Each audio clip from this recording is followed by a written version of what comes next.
ऐसे काय बेटी ऐसे मलहम कर ऐसे ऊपर मलहम में गड्ढे का लगाते हुए गड़बड़े जो खोद ऐसे कर ना ना ना ना ना ना बाहर इतनी जान अच्छी पर हो गई अच्छी बड़ी ना ना आंखें बोली यार बोले पापा पापा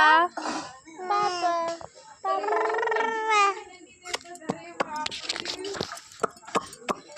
चिट्टी ले बजा दे